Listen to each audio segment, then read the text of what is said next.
Assalamu alaikum.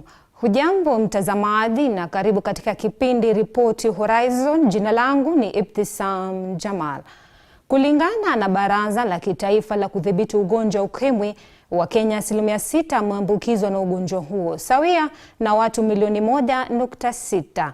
Kenya ni mojawapo ya mataifa 6 barani Afrika yanayoongozwa kwa maambukizi hayo. Unapogundua umeambukizwa na ugonjwa huu wa ukimwi, inaweza kuwa mtihani mkubwa ambao binadamu hawezi kustahamili. Lakini swala ni je, Rosemary Awor Olale ambaye ameweza kuishi na ugonjwa huo kwa takriban miongo miwili, anakabiliana vipi na mtihani huu? Ungana nami katika safari hii hadi mtaa wa Korogocho, kaunti hii ya Nairobi, ili kuweza kukudokezea maisha ya Bi Awor. Mtaa wa mabanda wa Korogocho uliopo kaunti ya Nairobi una wakazi takriban 1.5, mmoja wao akiwa Rosemary Awor Olale.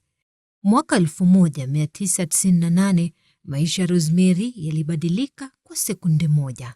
Mshtuko na roho kwenda mbio yalisababishwa na majibu ya vipimo alivyofanya. Alihisi kana kwamba dunia yake imesimama, bila kujua iwapo ataweza kuvuta pumzi tena. Rosemary alikuwa ameambukizwa virusi vya ukimwi, habari ambayo hakuna binadamu yoyote anayetaka kusikia.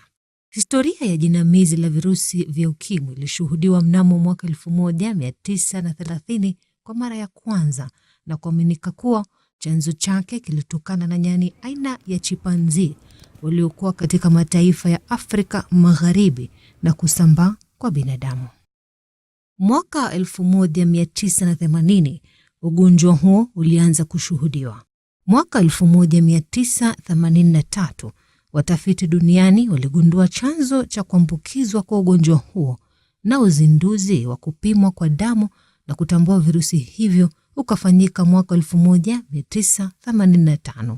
Rosemary alikwenda katika hospitali ya kitaifa ya Kenyatta, kaunti ya Nairobi, ambapo alipimwa na kupewa majibu yaliyobadilisha maisha yake yote. My firstborn son reached 2 years. He felt sick.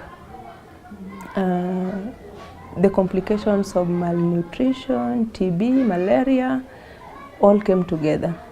But I was even afraid to take him to the hospital because he was so tiny and thin. One day he paralyzed one side. He was walking and we thought he cannot walk again because one side of his body just shrank. Yeah. And taking his, one of our friends took us to Kenyatta National Hospital where he was admitted. After the admission, I stayed with him at Kenyatta National Hospital for 3 months. On the 4th month, he passed. He died.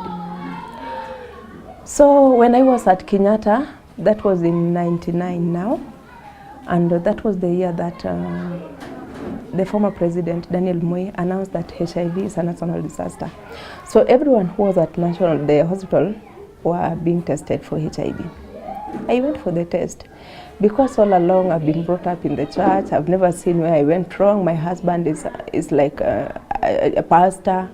So I thought that I'm going for the test. There's no virus, but they have forced me to go, let me go. So after the test, I got a shock of my life. I was HIV positive. Hali ya sintofahamu, kuhisi dunia inamzunguka na kutojua la kufanya ni baadhi tu ya yale aliyokuwa akipitia alipokuwa akimsubiri mume wake awasili hospitalini. Nobody was coming to visit me in the hospital because my husband could not even get that transport to Kenyatta every day.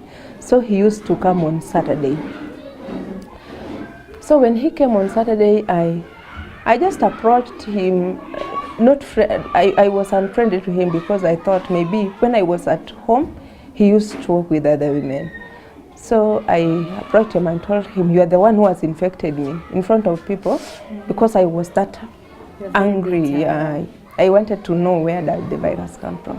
Mume wake alipowasili na kupashwa habari hiyo, alibaki kinywa wazi, akatoweka na kumwacha Rosemary hospitalini, kuashiria kimbunga alichokuwa tayari kukabiliana nacho katika maisha yake. So I quarreled at him and then he never uttered even a word to me. He walked away and then left me to Kenyatta. Even the day that the boy passed, it was like after 2 weeks he had never been to Kenyatta. So when the boy passed, I was like, where am I going to? Licha ya kupewa majibu ya uhakika, Rosemary akaamua kulipa mgongo swala hilo na kulaumu wauguzi kwa uzembe wao wa kumpa majibu ya wagonjwa wengine. I never accepted and I never agreed that I was HIV positive. How did it happen? Can somebody just become HIV positive? I thought that the doctors were mad. Asiyekubali kushindwa si mshindane. Rosemary akaamua kufanya vipimo hivyo kwa mara ya pili na ya tatu, na majibu yalikuwa ni yale yale ya kuwa ameambukizwa virusi vya ukimwi. Alibaki akijiliwaza. To me, I knew that somebody who has the AIDS virus is very thin. Somebody who is unbelievable. You are dying tomorrow. And after you know that you are HIV positive today, tomorrow you have been dead. Rosemary alitoneshwa kidonda kwa kumpoteza mtoto wake wa kwanza. By then he never talked to me. Because I was disclosing in a manner that even you cannot accept, like you are the one who infected me in front of people. So he never talked. He looked at our son. He was sleeping, it was like lifeless because he could not speak. Somebody was speaking, he could not walk, he could not sit upright, he was just sleeping. And a lot of wires like for the blood was going in, the water, the oxygen. So he looked at the sun and then he walked out. After walking out, I thought maybe he will come back and then we can talk later. He never came back. After 3 weeks, the boy passed. So I had just to come back because I had nowhere to go. He's the one who brought me from the Siaya village. Akilini mwake alikuwa na maswali mengi kuliko majibu, ishara ya kutofahamu mwelekeo wa maisha yake. So after I stayed in Kenyatta, after the test I stayed for another 3 weeks. I did not die, so I thought it was maybe a mixed up. Mwaka mmoja baadaye, Rosemary alipata ujauzito wa mtoto wake wa pili, lakini bado hakuweza kulikubali kuwa anaishi na virusi hivyo vilivyomgandama kama kupe. So for the second pregnancy, I also went to the clinic and then the doctors were like, everybody have to take the HIV test, and then they say, I'm not taking it. You have to take it. So I just gave them the blood. I never even went for the results. Okay. I went to the clinic once and that was it. I never went back again. I went to give birth at Kenyatta National Hospital again. After giving birth, I came back with my baby. So during this birth, I also came to realize that when I was in labor pain, there was some blood that was drawn. After testing the blood, I realized that on my bed there were a lot of people with the white coats. And then I was like, Zuzu, I don't even understand English.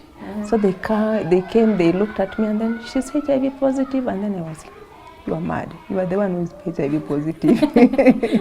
Muda ulipoanza kuyoyoma, kulikuwa na umuhimu wa kukaa chini na kujadili na mume wake kuhusiana na janga hili. Again in 2002 I was pregnant with a girl. Wow. But with the girl I went to the clinic, I did some tests again. I was HIV positive still. But I was doing no protection. I was taking no medicine. It was just me and my HIV and my husband. So by that time, I came back and also told him that I'm HIV positive again. And he said, you are used to this song, like HIV positive, HIV positive. What do you gain after singing it? And then I said, no, it is not a song. It's a serious matter. And then he said, maybe there's a confusion. Because he has gone for the test, he's negative. There is no way I can be positive and he's negative. Mwaka 2002, Rosemary alipata ujauzito tena na mtoto wake wa tatu. I had another baby boy. And all your children were negative? They are all negative. Miaka 5 baada ya kugundua ana virusi vya Ukimwi, Rosemary kamwe alikuwa hajakubali swala hilo na kukataa kumeza dawa na kusababisha hali ya afya yake kuzorota. Hatimaye hali hii ilipelekea mume wake kutoweka na asijue alipotorokea. So this started in the year 2003. After giving birth to this baby boy, I went down with TB and herpes zoster. This side of mine, I had no skin. And I was with TB because I was sweating a lot. It was very early in the morning and I was sweating like shh. And they asked, have you taken bath? I said, yes, I took bath. And why are you sweating? And then I don't know. Do you cough? Yes, I cough a lot at night and during daytime I'm okay. Do you eat? Yes, I eat when I get food, but if I don't get, I don't eat.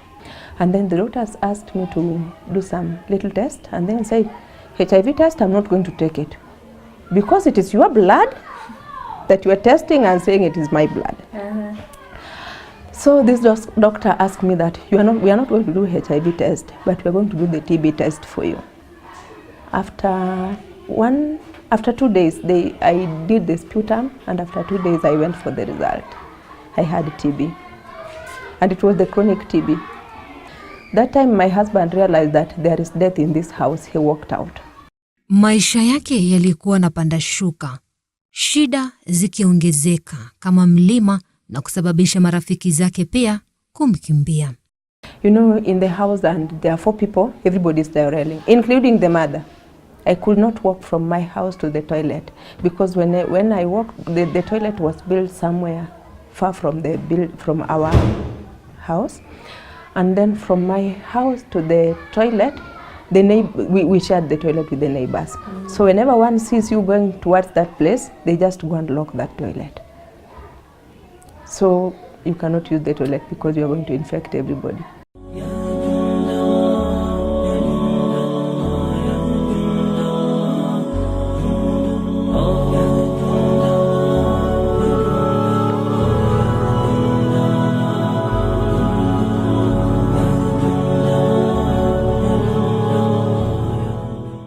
Licha ya kutokubali hali yake ya afya, aliweza kujikakamua kusaidia watoto wake kwa hali na mali, dhihirisho kuwa nguvu za mama hazina mfano. I had to go to Kenya by myself to beg for food. I had to go to Redeem to beg for food. And I did it for another 5 months. And I started to be strong. I had that World Vision were recruiting youths for the tailoring course. And with that status of mine, I thought they will not even recognize that there is somebody there. Did you accept it at that point? I never accepted. You never accepted? I never accepted. I went to the recruitment, first lot, they were talking in tongues, like even the dead people are coming for the recruitment. And I was like, who is dying? You have to recruit me. And there is that lady, her name is Lydia. And then I kept on going. There were 3 days recruitment. People were pushing, people were bribing, and I had no man. On the 3rd day, that lady saw me and then she said, you have been coming here every day. Are you sure you want this course? Or you are just coming here to play around? And then I said, I want the course. And then she said, we are going to take people to Eastleigh. Will you be able to reach Eastleigh? And I said, I'll be going to Eastleigh. And we were taken to the life skill training, where we were being given 100 shillings for the transport reimbursement. Maisha yake yalizidi kuzorota na hatimaye akashindwa hata kujitafutia chakula. So one of my friends could come. She was coming from the other plot. She could come and take a jug from my house, go to Kenwa, that was Kenya Network of Women Living with HIV and AIDS, bring for me some porridge for the kids. That was what we could survive. That went for like a year and a half. Penye giza daima pana mwangaza. Mwisho wake, Rosemary akakutana rafiki ambaye hataweza kumsahau kamwe. So one day as I was going to Kenwa, there are Muslim brothers that lives in Korogosho too. So they used to offer people these domestic works to do, but nobody could even take me for that domestic work. Because they thought if she comes to my house, she might even infect me. So as I was going to Kenya, I met my friend Lucy. That was the first time I was setting my eyes on her. When I looked at her, she was also so skinny, and she was also heading to Kenya. And by those time, nobody wanted to go to Kenya like direct, like you're walking into that door. And you can come and then pass, check who is over there, who is seeing you, and then you pass again, and then you come straight inside. We never wanted anybody to know that we are HIV positive, because anybody who goes there was HIV positive, and we were not. Yeah. To me, I was not. So when I reached Kenya, Lucy passed, and then she passed again, and she came and she sat into the corner. When she sat into the corner, I went and started speaking to her. And then she said, I asked her to be my friend so that she can know where I live, because she was also living just near the place where I used to live. So she came and visited me. I also visited her. I shared with her the story of our toilet, how it is being locked. And then she said theirs was even worse, because even the bathroom, she could not use the same bathroom with the neighbors. Umoja ni nguvu, utengano ni udhaifu. Pamoja waliweza kujuana na wanawake wengine wanaokumbwa na changamoto kama yake. And then she said, you have a sewing machine? I said, yes, I have a sewing machine. And then she said, why don't you do the tailoring? And then I said, nobody will even buy. Nobody will even want me to do their dresses. And then she said, can you teach me?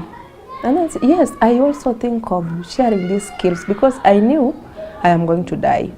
I never had hope of living. So instead of dying with the skills, can I share the skills? And I said, yes, I want to share it with you. And then she said, there's also one of my neighbors who is also HIV positive. The husband used to kick her out very late in the night.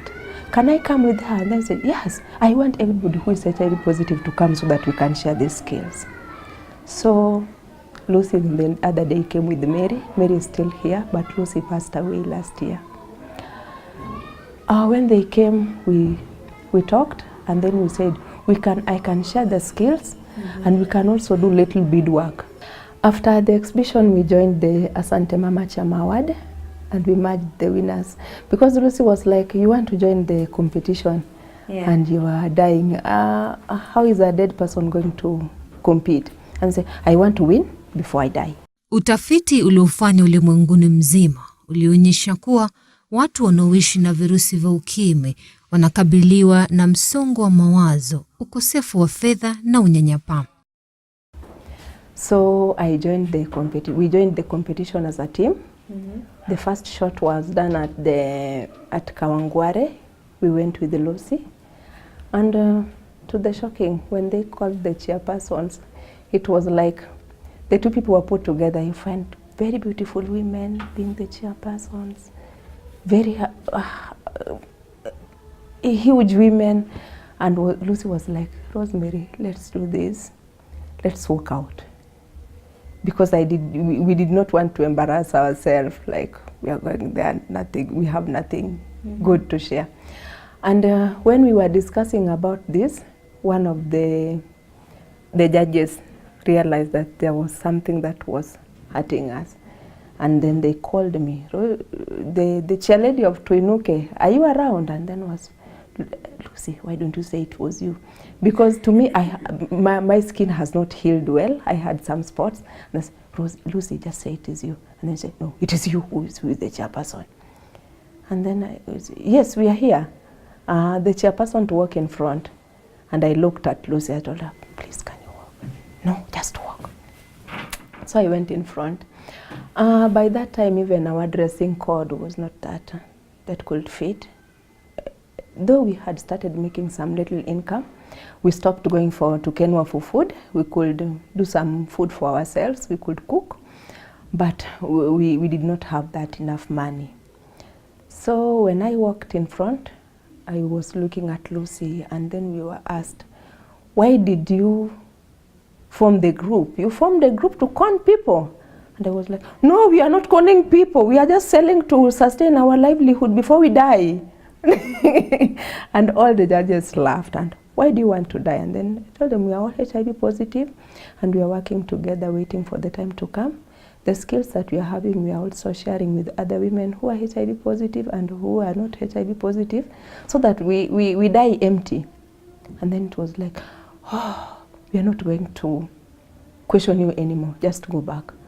So I went back, we packed our things and then we left. Kila siku zilipoyoyoma, Rosemary alikumbana na ushawishi wa familia yake wa kumrudia mume wake kutokana na changamoto alizokumbana nazo katika kulea watoto wake watatu peke yake. So in 2007 when I went to the burial of my sister, I thought of looking for the roots for my kids. You know, with the parents, they just keep on pushing you. You're now having the boy children. Where will you take them? They need a land. You have to go back to your husband. So I asked them to go and call that somebody they call the husband, because I never wanted them to know that I'm HIV positive, because I've now decided to say that I'm not. Yes, I've accepted, and by that time I did not have the virus. So when he was called, by that time he had also got the wife. He had married 2 wives, one who died also of HIV, I don't know how it happened, and the other one that they were having was also very sick. So when he was told that I'm at the upcountry and I wanted to see him, he came, and then he was like, can we go back to Nairobi? And I was like, what are you going to do in Nairobi? We are just going to settle down and see how life goes on. And I said, what about your sick wife? Are you going to come with her? He said, I was going to accommodate 7 persons. He was like, no, we are not going to come with her. He's going to stay here with my grandma. And I was like, oh, you want to kill her the way you wanted to kill me. Just make sure you bury her before you come back to bury me at Langata. So he stayed with the wife. I came and then forgotten like somebody was to follow me behind. After 6 months, he came back. The wife had just passed away. Mshtuko aliokumbana nao ni pale vipimo vilivyodhihirisha kuwa mume wake hana virusi vya ukimwi kinyume na yeye. So he was like, maybe I'm HIV positive and the machines cannot detect. And then I was like, I don't know, I'm not the machine. And when he came back, we tried to unite again, but it's really difficult. There are some of the scenes that you cannot forget, like the in-laws coming to pick the things, and then they were like, you are going to be banged in Langata, and then your kids looking at them, and then they were like, oh, we used to have a father, now he's back. What are you going to do with him? And they said, he's going to be my husband. Like my older son, he normally asks, what are you going to do with him?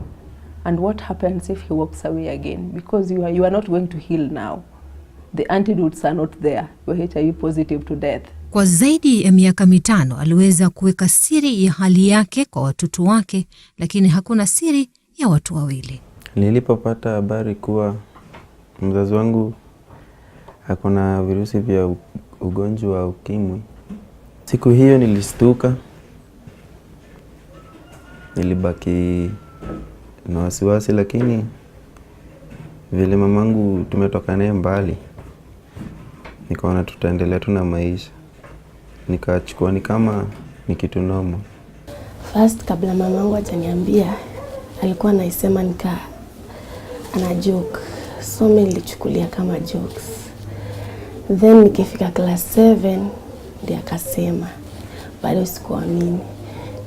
Nikifika class 8 tukaenda tukapima, nikapata kuna ukimwi. Of course lazima ingeni interrupt kidogo. So kama tukiwa second term nikawa mgonjwa, yani niko na stress kuhusu hiyo situation ya mamangu, but nilikuja tu nikawa tu sawa. Jambo la kutamausha ni kuwa aliweza kupatikana na virusi vya ukimwi kabla hata ya watoto wake kuzaliwa. Katika maisha kila mtihani ni mgumu, lakini subira huvuta heri. Sasa hizi inabidi tumemshughulikia ile tu sana. Tunamsikiza kitu anasema kwa sababu tusipomshughulikia ataona ama tumpendi. Nilikuwa bado boarding, lakini bado nilikuwa na ile form 1, boarding form 1, bado nilikuwa na utoto. Sasa niliambiwa hivi, nilianza kulia. Nikalia. Hadi nikamwacha, nikaenda sijikumbuki nilienda wapi. Nikakaa mpaka jioni. Nika made up my mind, nikaamua tu kama alikuwa na hizo siku zote na amenifikisha form 1, bado anaweza nipeleka. Lakini tunaishi tukijua tu siku tu moja anaweza enda, lakini hatuna uoga. Kutoka nikiwa baby class hadi hiyo class 8 tulikuwa tu tunaishi na ako nayo. Sasa hata akiwa na tungeweza kumneglect, ilibidi tumempenda tu venye yako. Watoto hawa walikuwa nguzo ya mama yao licha ya kuwa ni mzigo mkubwa wao kuweza kubeba. Ile mapenzi, mzazi akiwa na hiyo ugonjwa, akiona mnampenda, mnamshughulikia, ataona hakuna watu wa kumpenda, wa kuwa karibu naye. Alafu naweza washauri hiyo ugonjwa isikuwe sababu yao ya maybe kukosa kusoma ama kukosa kuachieve goals zao. Wasiweke kwa akili juu mzazi ni mgonjwa, sasa sitasoma ama kitu chochote. Wasome tu, maybe Mungu ana sababu ya mzazi wao kuwa mgonjwa, so wasome, then au ndio waweze kuwatoa wazazi wao hapo wapeleke mahali pengine, mahali pazuri. Kama mtoto na mwanafunzi, unapitia changamoto zipi shuleni? Shuleni ulikuwa unaogopa kukaa na wenzako, manake ukikaa nao wanaanza hiyo story.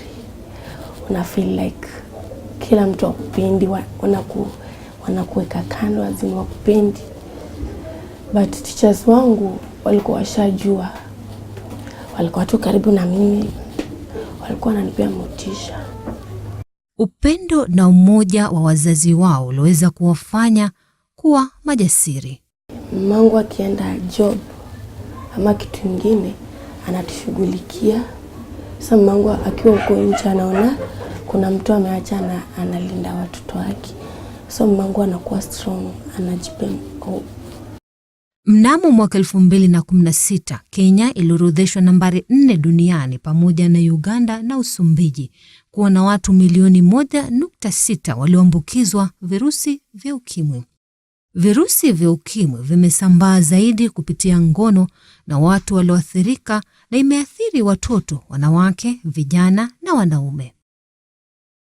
Rosemary ni mmoja wa wanawake waliojitokeza hadharani kwa nia ya kuweza kubadilisha maisha ya vizazi vya sasa. Swala la mume wake kutokuwa na ugonjwa huo bado halijaweza kufumbuliwa licha ya kuwa kesi hizi zimeshuhudiwa hata katika jamii tofauti duniani. Naitwa Ibtisam Jamal na hii ni Ripoti Horizon.